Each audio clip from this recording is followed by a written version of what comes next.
अस्सलाम वालेकुम नाज़रीन, मैं हूं अज़हर फारूक अपने यूट्यूब चैनल के साथ। आज भी पाकिस्तान के हवाले से कुछ अहम खबरें जो हैं वो सामने आई हैं। पाकिस्तान तहरीक इंसाफ से लोग रो रो कर पार्टी को छोड़ रहे हैं, प्रेस कॉन्फ्रेंसें कर रहे हैं और धड़ाधड़ रुखसती हो रही है।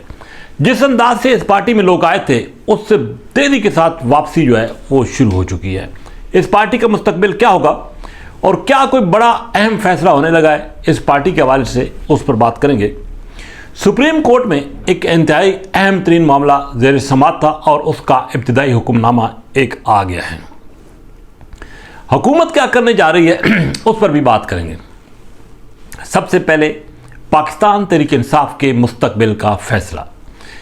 पाकिस्तान तहरीक इंसाफ के अंदर से लोग बड़ी तादाद में जा रहे हैं, प्रेस कॉन्फ्रेंसें हो रही हैं, इल्ज़ामात आयद किए जा रहे हैं, मज़म्मत 9 मई के वाक़े की जा रही है और साथ ही साथ लोग प्रेस कॉन्फ्रेंस करके पार्टी को छोड़ रहे हैं। आज भी तकरीबन दर्जन भर लोग जो है वो पीटीआई को छोड़ चुके हैं और ये सिलसिला आइंदा आने वाले दिनों में भी जारी रहेगा। इस बात का कभी इम्कान है कि पीटीआई बज़ाहिर इस वक्त जो बहैसियत जमात इंतहाई मुश्किलात का शिकार है और ये जमात लग ये रहा है कि खाली हो जाएगी, क्योंकि इस वक्त जो इल्ज़ाम है वो बहुत बड़ा है। पाक फौज की जो तनसीबात पर 9 मई को हमला हुआ है उन हमलों में मुलव्वस जो भी शख्स है, खा उसका पीटीआई से ताल्लुक़ है, मुस्लिम लीग नून से है, पीपल्स पार्टी से है या किसी भी जमात से है, वो किसी तौर पर भी उस सज़ा का मुस्तहिक उसको बनाया जाए। उस पर किसी किस्म का कोई रहम नहीं होना चाहिए और ना ही उसके लिए कोई माफ़ी होनी चाहिए। इस हवाले से ना सिर्फ हुकूमत बल्कि पाक फौज बिल्कुल क्लियर है कि जो उन वाक़यात में मुलव्वस है, चाहे वो सहूलतकार है, चाहे वो हमला आवर है, चाहे वो मनसूबा साज है, उसके ख़िलाफ़ सख्त कार्रवाई की जाएगी और ये कार्रवाई होनी भी चाहिए, क्योंकि पाकिस्तान की 75 साल तारीख़ में इस तरह का वाक़या पाकिस्तान के अंदर फ़ौजी तनसीबात के हवाले से नहीं हुआ। ये एक बहुत बड़ी मनसूबाबंदी थी। अब ये तहकीकात में सामने आएगा कि वो कौन से लोग इसमें शामिल थे, लेकिन एक बात तय है कि वो वीडियोस वो तस्वीर वो बिल्कुल बता रही हैं कि कौन कौन से लोग हैं और काफ़ी लोगों का किबला जो है वो दुरुस्त भी अब तक हो चुका है, जिस तरह की इतलात आ रही हैं, और बाकियों के किबले भी सीधे हो जाएंगे, क्योंकि इस वक्त आर्मी एक्ट के तहत कार्रवाई का आगाज़ हो गया है। हुकूमत ने उन लोगों को की फरामी जो है वो पाक फौज के सपोर्ट करने का सिलसिला शुरू कर दिया है, ताकि इनकी जो दिमागी तवाज़ुन है, उस सेहत है, उसको बेहतर किया जा सके। और ये बहुत ज़रूरी भी था, क्योंकि पाकिस्तान के हालात इस बात की इजाज़त नहीं देते कि मुसल्लह अफवाज की तनसीबात पर हमला किया जाए या कोई ऐसा बड़ा इनकलाब जो है वो लाने की कोशिश की जाए। पाकिस्तान पहले ही बहुत सारे मसाइल में घिरा हुआ है। इमरान खान समेत पाकिस्तान तहरीक इंसाफ की जितनी भी मरकज़ी लीडरशिप है वो सारे इन वाक़यात की मज़म्मत करते आ रहे हैं और कर भी रहे हैं। एक बुरा वक्त पीटीआई पर है, इसमें कोई शक नहीं है, और ये भी ख्याल ज़ाहिर किया जा रहा है कि शायद एक और जमात बनने जा रही है। जहांगीर तरीन साहब हरकत में आ गए हैं। जिस तरीके से वो जहाज़ भर भर के 2018 में पाकिस्तान तहरीक इंसाफ के लिए लाते थे हुकूमत बनाने के लिए, अब लग ये रहा है कि एक मरतबा फिर वो जहाज़ उड़ने लगा है। और वो जहाज़ अब कहाँ से उड़ेगा? जो पीटीआई के लोग पीटीआई से छोड़ के जा रहे हैं वो उस जहांगीर तरीन की जहाज़ में सवार होंगे और वापस जहांगीर तरीन के पास जाएंगे।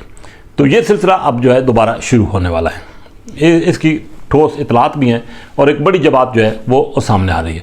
दूसरी तरफ पाकिस्तान मुस्लिम लीग काफ, जो कि हमेशा यतीम सियासतदानों को शेल्टर फराहम करती रही है, वो यतीम सियासतदान जो कि दूसरी जमातों से जिनको धुतकार के निकाला गया या मुश्किलात की वजह से, हालात की वजह से वो दूसरी जमातों से निकले, वो मुस्लिम लीग काफ का शेल्टर हमेशा लेते रहे और ये जमात भी मौजूद है।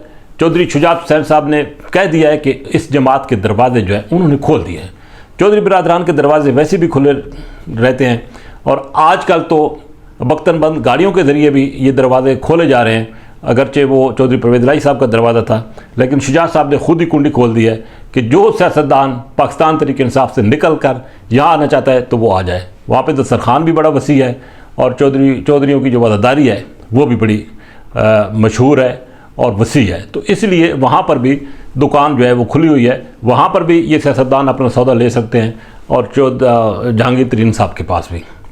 सुप्रीम कोर्ट ने आज एक बड़ा फैसला किया है, वो ये है कि जुडिशल कमीशन जो कि ऑडियो लीक्स की तहकीकात के हवाले से था, اس کو کام کرنے سے روک دیا گیا ہے۔ سپریم کورٹ کا یہ کہنا ہے کہ یہ قانون کے منافی ہے اس کی تشکیل، اس لیے 31 مئی کو اب مزید سماعت ہوگی اور نوٹس جاری ہوں گے۔ حکومت کا رد عمل اس میں آیا ہے کہ چیف جسٹس کی رضامندی ضروری نہیں تھی اس کمیشن کے قیام کے حوالے سے، یہ کمیشن درست تھا، پر دیکھنا یہ ہے کہ حکومت کا کیا رد عمل مزید آتا ہے اور اس کمیشن کا کیا رد عمل آتا ہے، آیا کمیشن اپنا کام جاری رکھے گا یا نہیں۔ لیکن یہاں پر بھی ایک ٹکراؤ کی سی کیفیت اور صورتحال جو ہے وہ پیدا ہو چکی ہے۔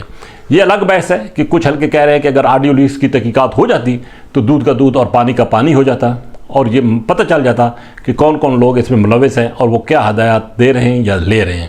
لیکن بہرحال یہ قانونی پیچیدگی ہیں، قانونی معاملات ہیں اور اب یہ سپریم کورٹ کے پاس معاملہ ہے، سپریم کورٹ اس حوالے سے بہتر فیصلہ جو ہے وہ مستقبل میں کر سکتی ہے۔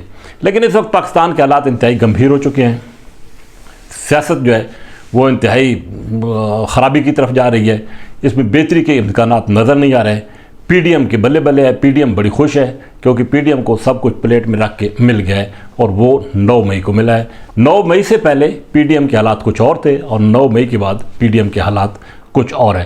لیکن اس تمام تر صورتحال میں ایک بات جو وہ ثابت ہوئی ہے اور جو ایک اچھا شگون ہے کہ اب یہ باور ہو گیا ہے کہ پاک فوج جو ہے وہ پاکستان کی سالمیت کے حوالے سے بالکل مکمل طور پر تیار بھی ہے اور کوئی بھی شرپسند خواہ وہ پاکستان کے اندر یا پاکستان کے باہر سے پاکستان کو نقصان پہنچانے کی کوشش کرے گا، پاک فوج پر حملہ آور ہوگا تو اس کے خلاف سخت کارروائی کی جائے گی۔ اس حوالے سے مزید بھی کچھ اقدامات جو ہیں وہ اٹھائے جا رہے ہیں، کچھ اطلاعات ایسی آ رہی ہیں اور خاص کر جو ان واقعات میں لوگ ملوث تھے ان کے خلاف سخت سے سخت کارروائی کی جا رہی ہے۔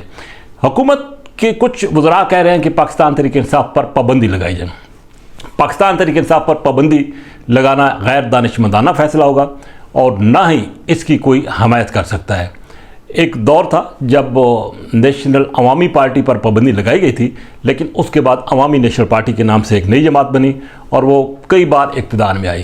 یہی صورتحال کچھ اور جماعتوں کے ساتھ بھی تھی اور انہوں نے نام بدل کر اپنی جماعتیں بنائیں اور وہ بھی اقتدار کا حصہ رہی ہیں۔ تو ایک بات تو بالکل طے ہے کہ ووٹ بینک جو ہے وہ عمران خان کے نام ہے۔ خواہ پی ٹی آئی پر پابندی لگتی ہے تو عمران خان کے نام سے اگر جماعت رجسٹر ہو گئی تو ووٹ اسی کو پڑے گا، اس سے جماعت پر پابندی لگنے سے کوئی فرق نہیں پڑے گا۔